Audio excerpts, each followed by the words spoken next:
Sons of Prospero. Today we're painting Magnus the Red for Warhammer 40,000, so do nothing wrong and let's do some hobby.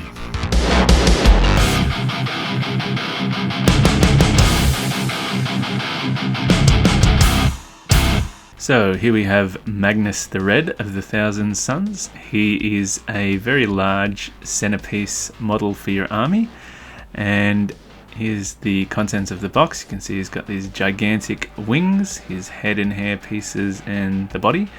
He comes with 3 different heads. I'm going to choose the masked head for him. In my lore, he's kind of like a shard of Magnus, not the true Magnus. And you also get 2 weapon options, a capeche or a staff. I'm going to go with the staff. So he also has several options. You can build him either naked or with armor plates. I'm going to go with the armor plates, so they just glue on top of his body one at a time. So I just use Citadel plastic glue to attach all the pieces. These parts, you need to have the belt part go on second, and his leg armor there. So that's what he looks like assembled. I think he's big enough to not sub-assemble, but he's got all these gaps. So I use sprue goo. It's a mixture of plastic cement and pieces of sprue, and I just go through all the gaps and use the sprue goo to fill them. I do some filing and use some regular plastic glue to sort of melt it down and make it look fairly smooth. So then I undercoat him in black and his wings in wraithbone. And the first thing I'm going to do is his skin. So I start off with Screamer Pink. You can see it's quite watery here, so you can do a couple of coats to get a nice smooth color. So this is a base coat that I'm going to then subsequently put a number of dry brushes over the top. So the first one is Emperor's Children. So I do a fairly heavy dry brush of that all over the model. And then the second dry brush, I'm going to use Wraithbone. This is more of an edge highlight just to get a real bright highlight for the technique that I'm using here, which is similar to what you might call slap chop. So I take my contrast paint, which is Sigvald Burgundy, and I water it down a bit with contrast medium and put it over the top of that. So that brings the color right down, and it kind of smoothly blends the colors in and gives a bit of a extra highlight. I then use some Magnus purple to go right into the crevices and cracks and give a very deep purple into those. And I use that also fairly liberally on his feet and sort of blend it into the Sigvald Burgundy. I do that with his large hand as well. So I'm using contrast medium here to wet blend the Magnus purple into the Sigvald Burgundy and try to get a bit of a smooth transition from that darker purple to the lighter purple. Next I'm going to go with his armor. So I use Leadbelcher first to just fairly heavily dry brush all of his armor plates and pick out some of the little bits and pieces that are on his arms and legs, so the little pipes and the little connector thingies. I then use Nuln oil to do a wash all over that, and making sure I get underneath in the crevices as well and all the little bits and pieces that are metallic. Then I use some Necron compound to do an edge dry brush to bring it up and get some brighter edges. So go all over the model there, his capeche as well, and you go sort of from a top down motion. Next I use Agarus Dunes to give a gold effect by just applying it fairly heavily over any of the edge and gilded sort of areas of silver, and I think it ends up giving you a very nice burnished kind of gold effect. So just go all over that, take your time. Next I use a mix of Achillean green and contrast medium, and I brush that into the corners of all of the edged pieces, and I think it gives a nice sort of ethereal glowing effect to all the metal, so it doesn't just look like regular metal. That's what it looks like at the end. I think it gives a good after effect to the plain metal there. Next, I use a Wraithbone to re-undercoat any of the black parts that I am going to do in other contrast colors. So mainly his big mess of hair and his horns, and there's a few other bits and pieces around the model that I just go and re-undercoat. So first I'm going to do his horns. So I use wildwood, and I do it fairly thick because I want like some natural variation to occur in any of the sort of horn materials. So I do his horns and also his claws in that. Then I dry brush some Abaddon black to create sort of a gradient where the ends of the horns and claws go from that brown to a very burnt kind of black kind of color. Next I use Flesh Tearer's Red for his hair. Again, applying it pretty thick. I want it to go deep into all the layers and strands of hair. It's quite multi-layered in there, so use a smaller brush to get into the smaller parts where your big brush can't reach. Next I'm going to use 3 colors to do some wet blending. The first is Livian Blue for his little fireball kind of thingy on the Khopesh. So I very quickly and thickly apply that, and then switch right away to the Achelian Green and do some wet blending to blend those colors into each other. And then I switch again to Contrast Medium to draw it out over the ball part and do some further blending, do some swirly kind of motions to make it look reasonably smooth, like a ethereal warp flame. Next I use Skeleton Horde to paint any of his parchment areas. He's got some scrolls and the pages of the Book of Magnus. Then I will use some Dawnstone to dry brush any of the black parts, so his staff handle and his belt. And then I will use some Black Templar to paint the cover of the Book of Magnus. So, and also he's got some little hoses and stuff in his arms, so I'll paint those in Black Templar too. Next up I'll paint his Tabard. So I start off with Techless Blue as a base coat in a similar kind of technique to what I used for his skin.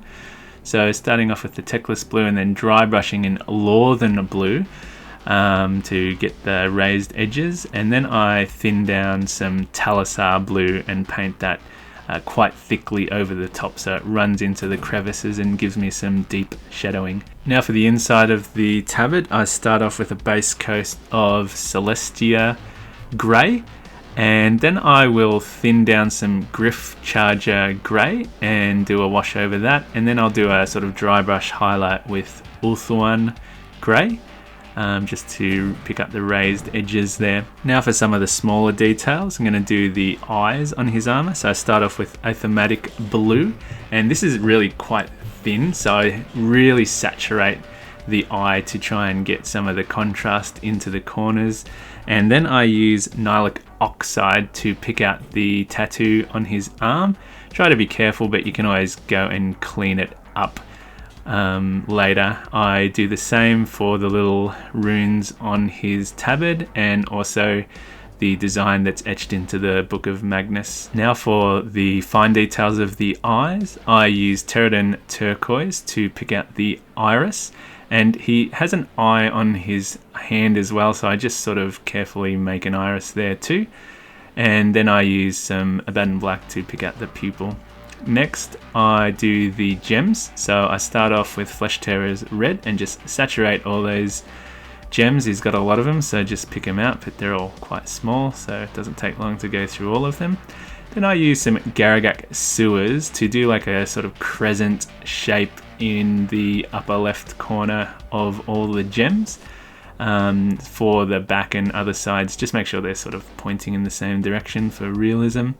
And then I use some Wraithbone to do the same in the opposite corner of the gem, as well as putting a little dot in the middle of the Garagak sewer for some light reflection or refraction. So again, just go through and pick out all the little gems in the same way. and then I use some Blood Angels Red to fill in the lower crescent. I could probably use a brighter color like an orange for some more contrast, but I chose Blood Angels Red and it'll do.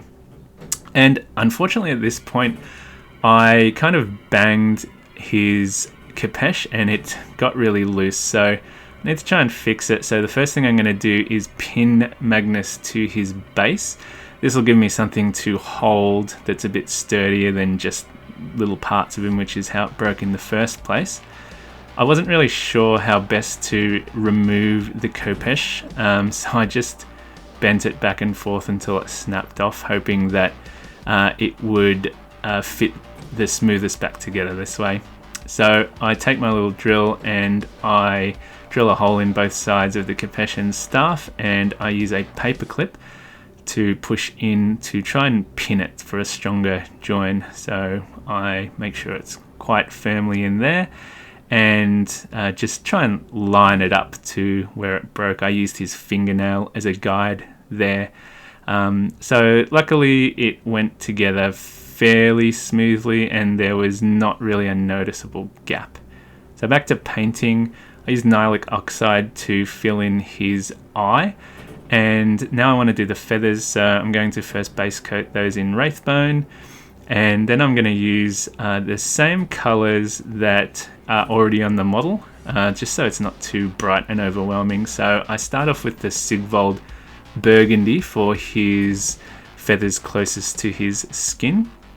So I leave about 3 rows of feathers for the other colors, so I just go and saturate those.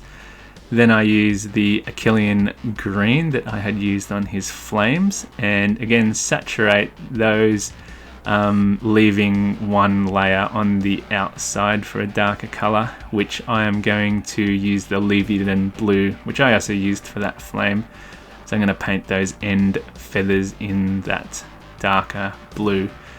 So once that's done, I'm going to do some wet blending. So I'm going to use some Black Templar to sort of paint a splotch on the edge of the feather, and then straight away I'm going to wipe that off and then use some contrast medium to sort of soften the transition between the black and the Leviathan blue underneath.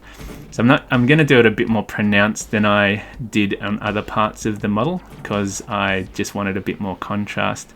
Now I also do this with the Sigvald Burgundy feathers but in reverse. So I use the Black Templar on the base of the feather instead of the tip of the feather. But it's sort of the same method, then just use some contrast medium to sort of soften the transition. So the tip of those feathers are Sigvald Burgundy and then the base transitions down to black. So I just go through and do those. Now I do the same with those Achillean green feathers, but instead of black, I use Leviathan blue to do that transition, but it's the same. And yeah, at the end it looks like that. I think it adds just a bit more detail to the feathers. I then use Black Templar to just blotch on all of the little feathers that are all over his body, the real tiny ones. I use the exact same technique on his wings, just at a obviously much larger scale. So I start off with the Sigvald Burgundy, then switch to the Achillean green, and I really saturate it so you get some nice contrast onto these big feathers instead of it being a flattish color. I want a good contrast of color there. Then I switch to the Black Templar to do that transition of the black base, and then the black tips of the Leviathan blue end feathers. Just go through and do a little bit of variation feather to feather so they're not exactly the same length between the transitions. And then the Achillean green, same thing, transitioning from the Leviathan blue. So there it looks like that. I think that's quite striking. There's some other details on the wings, so these little eye things. So I rebase coat those in Wraithbone, and then I just saturate those with the Athematic blue, the same as the eyes on his armor. And he also has like a little armor plate thing on the wings, so I do this exactly the same technique as I did the armor of the bodies. So lead belcher followed by Nuln oil to dull it down and shade it, followed by Necron compound to give it an edge highlight. Then I get the Agros dunes to pick out any of the parts I want to be gold. And then I will do some of the other parts like the Achelian green shading, so just go around there. And then he also has some of those eyes, so Athematic blue for the eyes, and there are some little gems on that as well, so Flesh Tearers red for the gems. And then finally he has a little claw thing on the end of the wing, so paint that the same I did with the horns. So that's the end result. I think it's quite striking for such a large part of the model. Lastly, I wanted to do a design on his tabard, so I started off picking off a transfer from the Chaos Space Marine transfer set, so soak it in water and apply some decal fix, but it really didn't look very good. It was too small.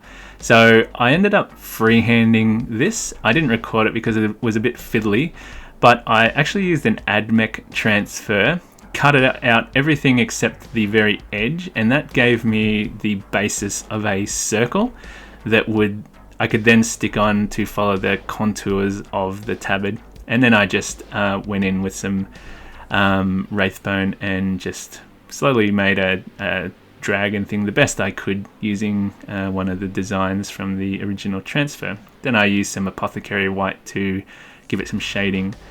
So that is everything for Magnus. The last thing is to assemble him. So I used some super glue for the wings. I debated between leaving these like magnetized or just sticking them in, but I think it's just easier to glue them in. So just make sure that they're nice and firm. And then the last thing I want to do is just add some pink grass tufts to his base. And that's Magnus complete. It was a very big project, the biggest model I've ever done, but I'm very happy with the results. And it wasn't too hard, it was just a lot of steps. So hopefully that helps you with your Magnus and get out there and get vengeance for Prospero.